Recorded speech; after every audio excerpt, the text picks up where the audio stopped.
आपका स्वागत है किस्से कविताओं के संसार किस्से कविताएं में। आज सुनिए मुंशी प्रेमचंद की मशहूर हिंदी कहानी अंधेर। नागपंचमी साठे के जिंदादिल नौजवानों ने रंग बिरंगे जांघिए बनवाए। अखाड़े में ढोल की मर्दाना सदाएं गूंजने लगीं। आसपास के पहलवान इकट्ठे हुए और अखाड़े पर तंबोलियों ने अपनी दुकानें सजाई, क्योंकि आज कुश्ती और दोस्ताना मुकाबले का दिन है। औरतों ने गोबर से अपने आंगन लीपे और गाती जाती कटोरों में दूध चावल लिए नाग पूजने चलीं। साठे और पाठे दो लगे हुए मौजे थे, दोनों गंगा के किनारे। खेती में ज्यादा मशक्कत नहीं करनी पड़ती थी, इसीलिए आपस में फौजदारियां खूब होती थीं। आदिकाल से उनके बीच होड़ चली आती थी। साठे वालों को यह घमंड था कि उन्होंने पाठे वालों को कभी सिर न उठाने दिया। उसी तरह पाठे वाले अपने प्रतिद्वंद्वियों को नीचा दिखलाना ही जिंदगी का सबसे बड़ा काम समझते थे। उनका इतिहास विजयों की कहानियों से भरा हुआ था। पाठे के चरवाहे यह गीत गाते हुए चलते थे, साठे वाले कायर सगरे पाठे वाले हैं सरदार। और साठे के धोबी गाते, साठे वाले 60 हाथ के जिनके हाथ सदा तलवार। उन लोगन के जन्म नसाए जिन पाठे मान लीन अवतार। गरज आपसी होड़ का यह जोश बच्चों में माँ दूध के साथ दाखिल होता था, और उसके प्रदर्शन का सबसे अच्छा और ऐतिहासिक मौका यही नागपंचमी का दिन था। इस दिन के लिए साल भर तैयारियां होती रहती थीं। आज उनमें मार्के की कुश्ती होने वाली थी। साठे को गोपाल पर नाज था, पाठे को बलदेव का गर्रा। दोनों सूरमा अपने अपने फरीक की दुआएं और आरजुए लिए हुए अखाड़े में उतरे। तमाशाइयों पर चुंबक का सा असर हुआ। मौजे के चौकीदारों ने लठ और डंडों का यह जमघट देखा, और मर्दों की अंगारे की तरह लाल आंखें तो पिछले अनुभव के आधार पर बेपता हो गए।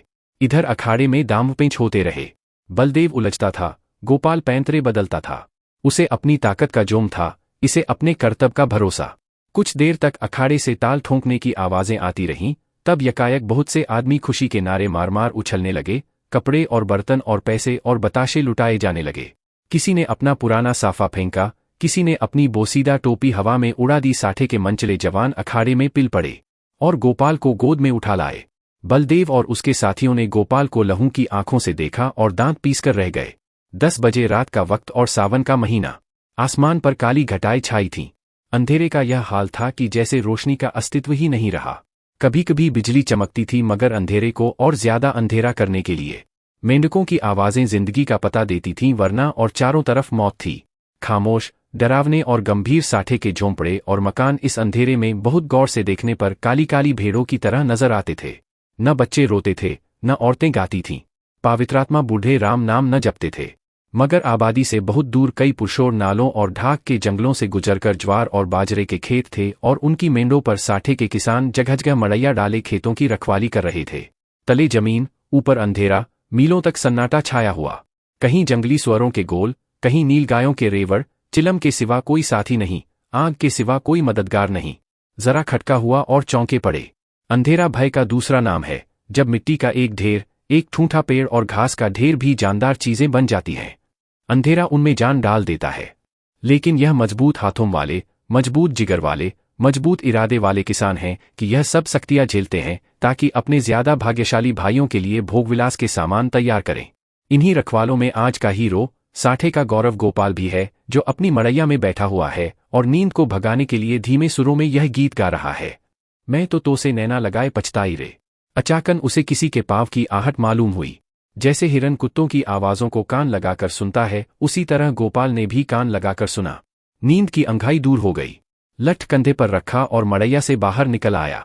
चारों तरफ कालिमा छाई हुई थी और हल्की हल्की बूंदें पड़ रही थीं। वह बाहर निकला ही था कि उसके सर पर लाठी का भरपूर हाथ पड़ा। वह त्योरा कर गिरा और रात भर वहीं बेसुध पड़ा रहा। मालूम नहीं उस पर कितनी चोटें पड़ी। हमला करने वालों ने तो अपनी समझ में उसका काम तमाम कर डाला, लेकिन जिंदगी बाकी थी। यह पाठे के गैरतमंद लोग थे जिन्होंने अंधेरे की आड़ में अपनी हार का बदला लिया था। गोपाल जाति का अहीर था, न पढ़ा न लिखा, बिल्कुल अक्खड़। दिमाग रोशन ही नहीं हुआ तो शरीर का दीपक क्यों गुलता। पूरे 6 फुट का कद, गठा हुआ बदन, ललकान कर गाता तो सुनने वाले मील भर पर बैठे हुए उसकी तानों का मजा लेते। गाने बजाने का आशिक, होली के दिनों में महीने भर तक गाता। सावन में मल्हार और भजन तो रोज का शगल था। निडर ऐसा कि भूत और पिशाच के अस्तित्व पर उसे विद्वानों जैसे संदेह थे। लेकिन जिस तरह शेर और चीते भी लाल लपटों से डरते हैं, उसी तरह लाल पगड़ी से उसकी रूह असाधारण बात थी, लेकिन उसका कुछ बस न था। सिपाही की वह डरावनी तस्वीर जो बचपन में उसके दिल पर खींची गई थी, पत्थर की लकीर बन गई थी। शरारतें गईं, बचपन गया, मिठाई की भूख गई, लेकिन सिपाही की तस्वीर अभी तक कायम थी। आज उसके दरवाजे पर लाल पगड़ी वालों की एक फौज जमा थी, लेकिन गोपाल जख्मों से चूर, दर्द से बेचैन होने पर भी अपने मकान के अंधेरे कोने में छिपा हुआ बैठा था। नंबरदार और मुखिया, पटवारी और चौकीदार रोब खाए हुए ढंग से खड़े दारोगा की खुशामद कर रहे थे। कहीं अहीर की फरियाद सुनाई देती थी, कहीं मोदी रोना धोना, कहीं तेली की चीख पुकार, कहीं कमाई की आंखों से लहू जारी। कलवार खड़ा अपनी किस्मत को रो रहा था। फोहश और गंदी बातों की गर्मबाजारी थी। दारोगा जी निहायत कारगुजार अफसर थे, गालियों में बात करते थे। सुबह को चारपाई से उठते ही गालियों का वजीफा पढ़ते थे। मेहतर ने आकर फरियाद की, हुजूर, अंडे नहीं हैं। दारोगाजी हंटर लेकर दौड़े और उस गरीब का भुरकुस निकाल दिया। सारे गांव में हलचल पड़ी हुई थी। कांस्टेबल और चौकीदार रास्तों पर यों अकड़ते चलते थे गोया अपनी ससुराल में आए हैं। जब गांव के सारे आदमी आ गए तो वारदात हुई और इस कमबख्त गोपाल ने रपट तक न की।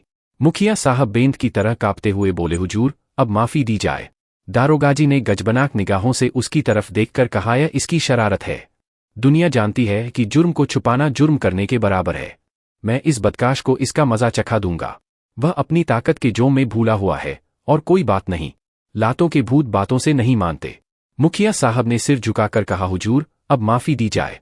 दारोगाजी की त्योरियां चढ़ गईं और झुंझलाकर बोले, अरे हजूर के बच्चे, कुछ सटिया तो नहीं गया है।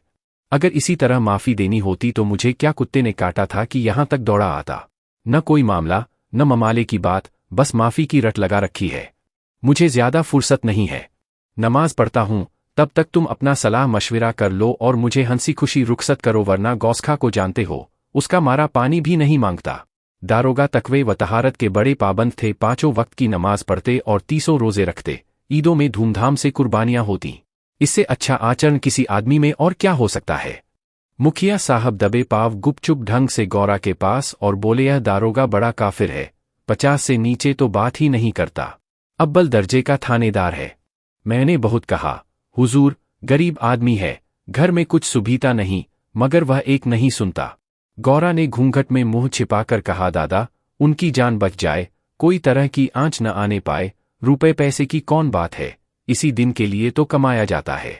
गोपाल खाट पर पड़ा सब बातें सुन रहा था। अब उससे न रहा गया। लकड़ी गांठी पर टूटती है। जो गुनाह किया नहीं गया वह दबता है, मगर कुचला नहीं जा सकता। वह जोश से उठ बैठा और बोला, 50 रुपए की कौन कहे, मैं 50 कौड़ियां भी न दूंगा। कोई गदर है, मैंने कसूर क्या किया है। मुखिया का चेहरा फक हो गया। बड़प्पन के स्वर में बोले, धीरे बोलो, कहीं सुन ले तो गजब हो जाए। लेकिन गोपाल बिफरा हुआ था। अकड़कर बोला, मैं 1 कौड़ी भी न दूंगा। देखें कौन मेरे फांसी लगा देता है। गौरा ने बहलाने के स्वर में कहा, अच्छा, जब मैं तुमसे रुपए मांगू तो मत देना। यह कहकर गौरा ने, जो इस वक्त लौड़ी के बजाय रानी बनी हुई थी, छप्पर के एक कोने में से रुपयों की एक पोटली निकाली और मुखिया के हाथ में रख दी। गोपाल दांत पीस कर उठा, लेकिन मुखिया साहब फौरन से पहले सरक गए। दारोगा जी ने गोपाल की बातें सुन ली थीं और दुआ कर रहे थे कि ऐ खुदा, इस मरदूद के दिल को पलट। इतने में मुखिया ने बाहर आकर 25 रुपए की पोटली दिखाई। 25 रास्ते ही में गायब हो गए थे। दारोगा जी ने खुदा का शुक्र किया। दुआ सुनी गई। रुपया जेब में रखा और रसद पहुंचाने वालों की भीड़ को रोते और बिलबिलाते छोड़कर हवा हो गए। मोदी का गला घुंट गया। कसाई के गले पर छुरी फिर गई। तेली पिस गया। मुखिया साहब ने गोपाल की गर्दन पर एहसान रखा, गोया रसद के दाम गिरह से दिए। गांव में सुरखरू हो गया, प्रतिष्ठा बढ़ गई। इधर गोपाल ने गौरा की खूब खबर ली। गांव में रात भर यही चर्चा रही। गोपाल बहुत बचा और इसका सेहरा मुखिया के सिर था। बड़ी विपत्ति आई थी, वह टल गई। पितरों ने, दीवान हरदौल ने, नीम तले वाली देवी ने, तालाब के किनारे वाली सती ने गोपाल की रक्षा की। यह उन्हीं का प्रताप था। देवी की पूजा होनी जरूरी थी। सत्यनारायण की कथा भी लाजिमी हो गई। फिर सुबह हुई, लेकिन गोपाल के दरवाजे पर आज लाल पगड़ियों के बजाय लाल साड़ियों का जमघट था। गौरा आज देवी की पूजा करने जाती थी और गांव की औरतें उसका साथ देने आई थीं। उसका घर सौंधी सौंधी मिट्टी की खुशबू से महक रहा था, जो खस और गुलाब से कम मोहक न थी। औरतें सुहाने गीत गा रही थीं। बच्चे खुश हो होकर दौड़ते थे। देवी के चबूतरे पर उसने मिट्टी का हाथी चढ़ाया। सती की मांग में सेंदूर डाला। दीवान साहब को बताशे और हलवा खिलाया। हनुमान जी को लड्डू से ज्यादा प्रेम है। उन्हें लड्डू चढ़ाए, तब गाती बजाती घर को आई और सत्यनारायण की कथा की तैयारियां होने लगीं। मालिन फूल के हार, केले की शाखें और बंधनवारे लाईं। कुम्हार नए नए दिए और हांडियां दे गया। बारी हरे ढाक के पत्तल और दोने रख गया। कहार ने आकर मटकों में पानी भरा। बड़ी ने आकर गोपाल और गौरा के लिए 2 नई नई पीढ़ियां बनाई। नाइन ने आंगन लीपा और चौक बनाई। दरवाजे पर बंधनवारें बंध गईं। आंगन में केले की शाखें गड़ गईं। पंडित जी के लिए सिंहासन सज गया। आपस के कामों की व्यवस्था खुद ब खुद अपने निश्चित दायरे पर चलने लगी। यही व्यवस्था संस्कृति है जिसने देहात की जिंदगी को आडंबर की ओर से उदासीन बना रखा है। लेकिन अफसोस है कि अब ऊंच नीच की बेमतलब और बेहुदा कैदों ने इन आपसी कर्तव्यों को सौहार्द सहयोग के पद से हटाकर उन पर अपमान और नीचता का दाग लगा दिया है। शाम हुई। पंडित मोटेराम जी ने कंधे पर झोली डाली, हाथ में शंख लिया और खड़ाऊ पर खटपट करते गोपाल के घर आ पहुंचे। आंगन में टाट बिछा हुआ था। गांव के प्रतिष्ठित लोग कथा सुनने के लिए आ बैठे। घंटी बजी, शंख फूंका गया और कथा शुरू हुई। गोपाल भी गाड़े की चादर ओढ़े एक कोने में फूंका गया और कथा शुरू हुई। गोपाल भी गाड़े की चादर ओढ़े एक कोने में दीवार के सहारे बैठा हुआ था। मुखिया, नंबरदार और पटवारी ने मारे हमदर्दी के उससे कहा, सत्यनारायण का महिमा थी कि तुम पर कोई आंच न आई। गोपाल ने अंगड़ाई लेकर कहा, सत्यनारायण की महिमा नहीं, यह अंधेर है।